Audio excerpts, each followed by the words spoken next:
Reed's defense team calls out the head of the Boston Police Department. This is gonna be good, whatever it is. I don't know what it is. Jackson's letter says Cox should be added to the Brady list. That's a list of untruthful police officers. The officer we spoke about is Kelly Deber. Balloon knots. Balloon knot. Is the day after the big Tui dump sorry. I could have worded that better, probably. As well.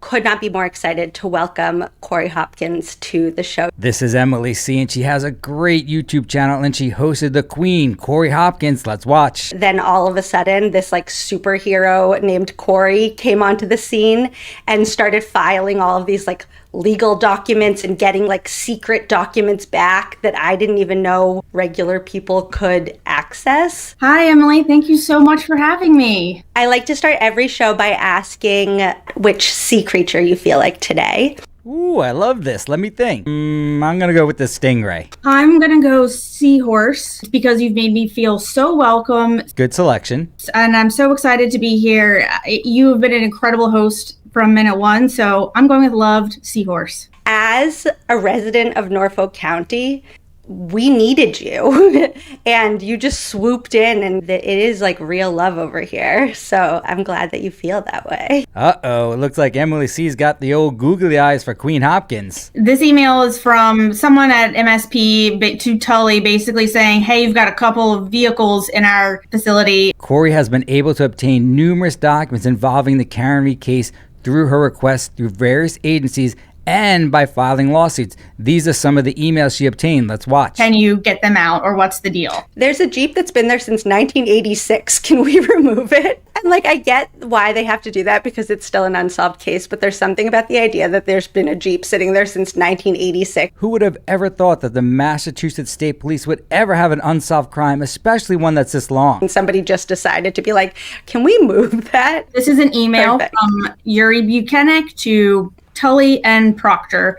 Subject, McCabe harassment. Oh, this one is just a random constituent. Matt, if you're out there, great email. I've talked to friends, family members, people across the country have contacted me about the appearance of one of the biggest screw-ups slash cover-ups slash injustices in police history. Among the various emails Corri was able to obtain was this one from a citizen involving the Karen Reed case and his concerns about the police investigation.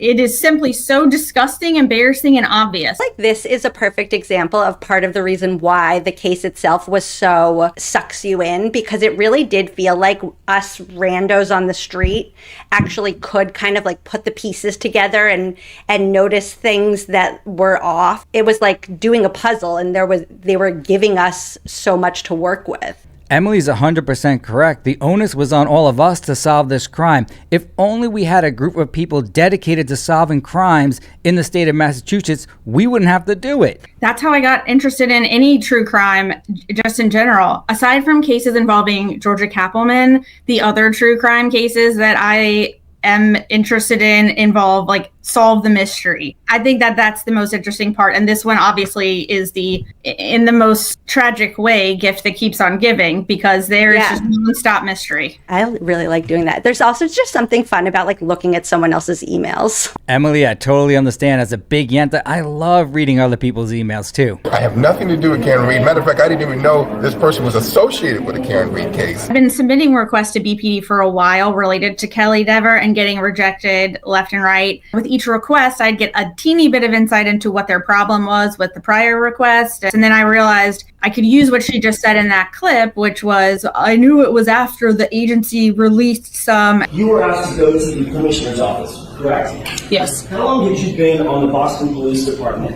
at the time that you were invited to go up to Commissioner Michael Cox's office? It had to have been before the first trial. And I know it was when the agency released information to outside people. So I knew it was after the agency released some, and I was like, oh, okay. So the meeting with the commissioner was after the Tui dump, and AJ said that they spoke to her sometime in April of 2024. So April 30th, just to be conservative. Something in that range is when she changed her story, and therefore is when she met with the commissioner. I mean, she didn't change her story. She just had a false memory.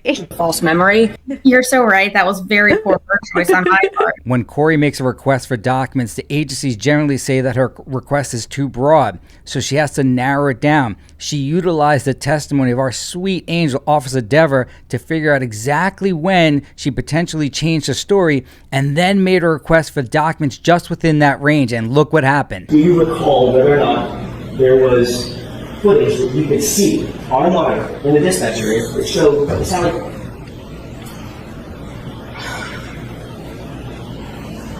On the morning that Higgins killed John O'Keefe, Officer Deber was sitting in the Canton police station working at the desk, which had a video stream into the Sallyport garage. She told 2 FBI agents that she saw Higgy Bear and Chief Berkowitz in the Sallyport garage with Karen's SUV for a wildly long time, and then eventually changed her story. I'm going to go with yes. Okay. I don't know what that means. So what do you mean you're going to go with yes? Is your answer yes?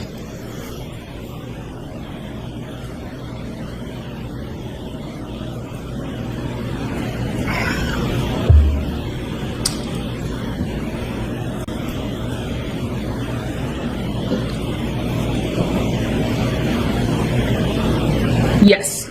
Thank you. Once you took over the dispatch desk, did you stay there even past your normal shift ending to support the investigation that was ongoing? Not to support the investigation. I was just on overtime. So you stayed past your normal end time of your shift that day? I believe the shift ended at 3:45 p.m. for the Canton Police. Did you observe anything unusual that stood out in your mind that occurred in the Sallyport while you were on that shift? I can't make that statement on the stand because I've been provided information released by the defense that it was not a memory, that it was a distorted memory. Therefore, I can't state it because at this point it would be a lie. I cannot make that statement that you're wanting me to make on the stand because I've advised that that would be a lie. Ms. Deber, I've never asked you to make a statement one way or the other on the stand. I'm asking you an open-ended question. Did you observe something in the Sallyport garage on January 29th, 2022 that you found unusual? Because of the fact I was provided factual information that showed a statement of mine was a false memory, it was not a lie. Karen's SUV arrived at 5:36 p.m. in the Sallyport garage. Officer Deber stayed overtime, and her documents indicate that she left at 3:45. Therefore, she has an out claiming that although she said she saw Chief Berkowitz and Higgy Bear in the Sallyport garage with the SUV, it was impossible because she claims, according to the documents, she had already left. Did you tell those law enforcement agents on August 9th, 2023 that you saw Brian Higgins and Chief Berkowitz? Chief, would you like to say a few words? If I knew everybody liked me this much, I would have stayed. Friends that have helped me get courage when I didn't have it. Go into the Sallyport together and alone with the SUV for a wildly long time. That was my recollection at the time. Look for 40747. 407-47. And there's our cuddly killer, Brian Higgins, old Higgy Bear, looking at documents indicating when he swiped his card in and out the Sallyport garage on that very day. Correct. I have it. Access granted. Brian Higgins booking to Sallyport, booking to Sallyport. And there's no record in that document of you exiting, correct? Yes.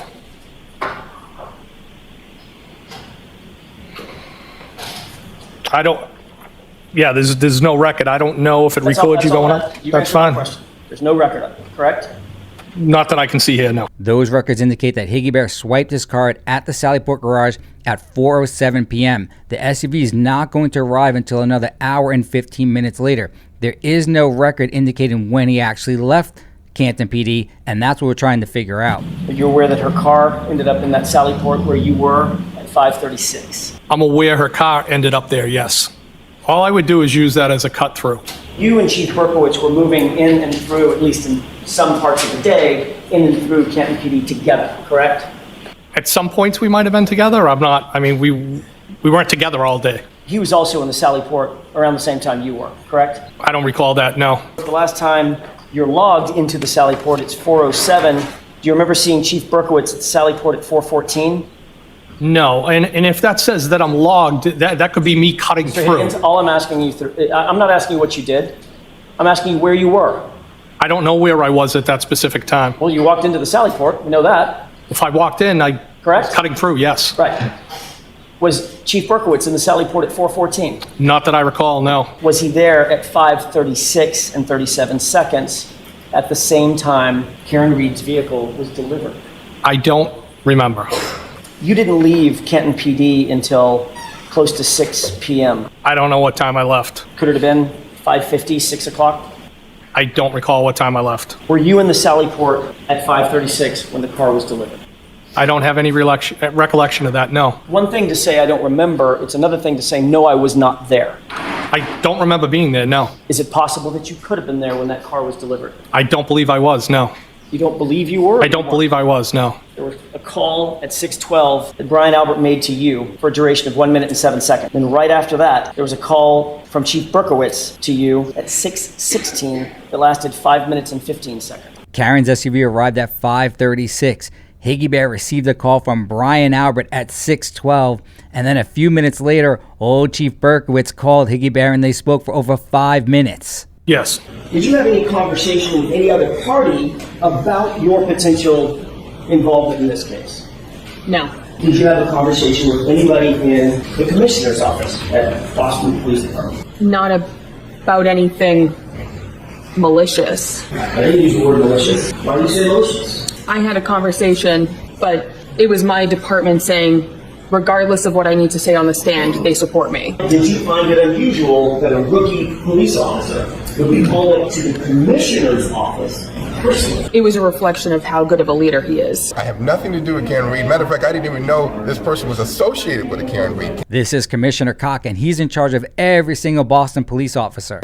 It was not anything that I found unusual, given the fact he is someone who wanted to show support for his officer. I have no idea what they're talking about with Karen Reed. It had nothing to do with Karen Reed. Did he also say, do the right thing? Did you tell Officer Deber to do the right thing? I didn't know she was even associated with that case. So, I don't know. I was struck. Like, what do I have to do with the Karen Reed case? I never have said those words together. Ooh, this Cox is a slippery one. And so the fact is, it's much to do about nothing. That's a direct quote, so I can't recollect if he said a direct quote 2 years ago. I don't know. I was struck. Like, what do I have to do with the Karen Reed case? I never have said those words together. Appropriately drawn into this as some sort of boogeyman? That case is over, and we've got a lot of other stuff to talk about. I have nothing to do with Karen Reed.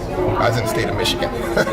I get that the whittled down time frame request for documents from the commissioner's office or emails related to Kelly Deber. And I'm like, oh, this is going to be good, whatever it is. I don't know what it is. This is the email, February 22nd at 6:23 p.m. After close of business on February 22nd, this we know from other information is the day after the big TUI dump sorry, I could have worded that better probably as well. Production of documents from the FBI, 3,000 plus pages related, including ARCA, including the Kelly Deber report. Among all Karen's lawyers in the first and second trial and all the attorneys she has in the civil trial, it was Corri Hopkins, not any of them, that was able to obtain this document, which contradicts Cox's claim that he never spoke to Deber with regard to Karen Reed. Including balloon knots. She's got a leaky balloon knot. Trooper Proctor, explain to the jurors what a balloon knot is.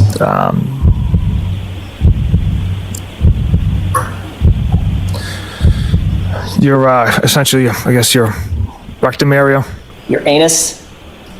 Yes. That's what you were referring to about Miss Reed? Yes. And you were making fun of her because you believed at that time that it leaked? That's how you were treating Miss Reed?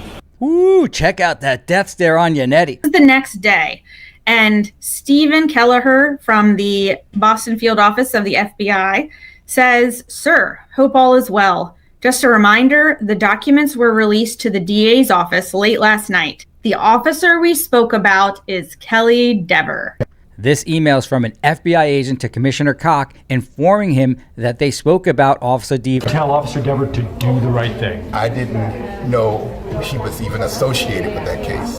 If you have any questions, feel free to call me. In case Commissioner Cox said something ridiculous, they said the officer we spoke about is Kelly Deber. Could not have been more crystal clear. I didn't know she was even associated with that case. In my mind, I read this as a professional courtesy. Things are about to become public. Among other things, it involves one of your active officers, and just wanted to let you know. Not like, hey, heads up, this like thing that could get you in trouble is about to happen. Or I didn't read anything sketchy into the FBI is actually doing this. I took it as a professional courtesy. And then did Cox get scared?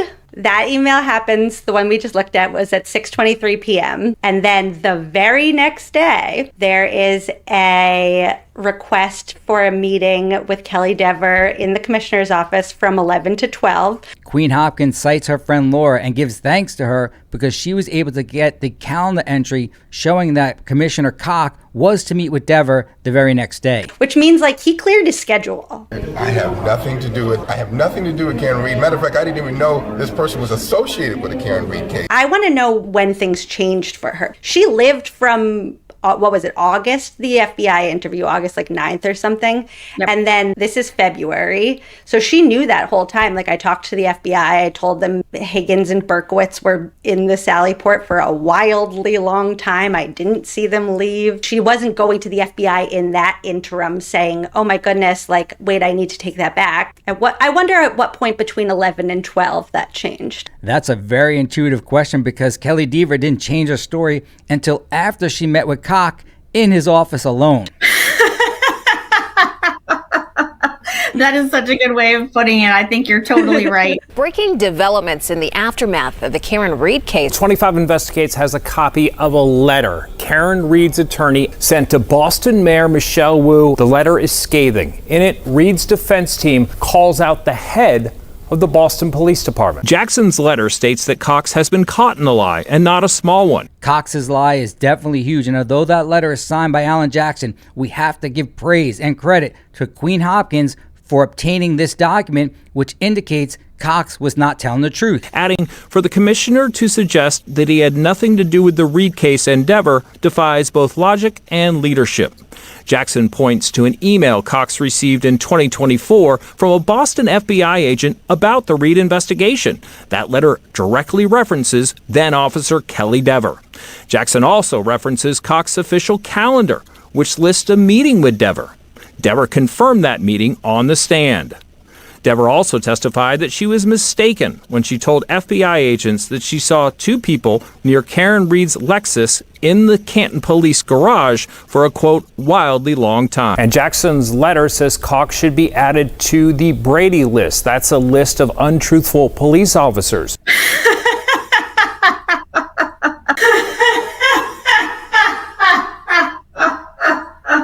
Everyone at our channel wants to give special thanks to Corri, Emily, and every other woman out there fighting to make sure we find the real killer, Brian Higgins, and bring him to justice. This crime was very simple to solve because it took place within a very small area over a very short period of time with a very limited amount of suspects. One or more of these 10 people has to be the killer of John O'Keefe. That's how easy this is. Once you remove the kids and the McCabe's, you're down to just 3 suspects: Brian Albert, Higgy Bear, and Chloe. Since Chloe's a good dog, she didn't do it.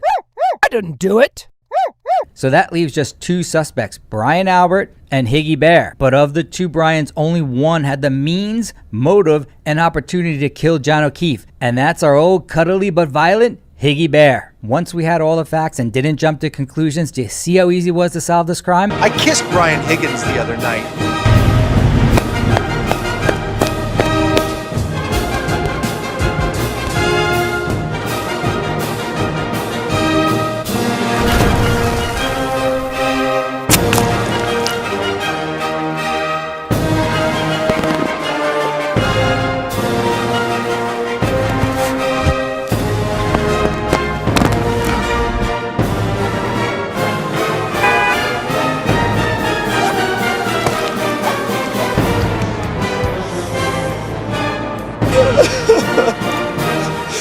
I love you, gay Jeff.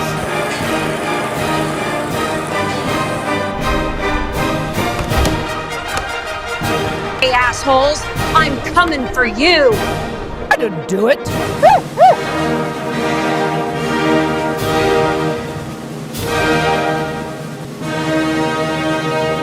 had nothing to do with John's death. I never heard of any broad name Karen Reed. You massholes better produce those documents.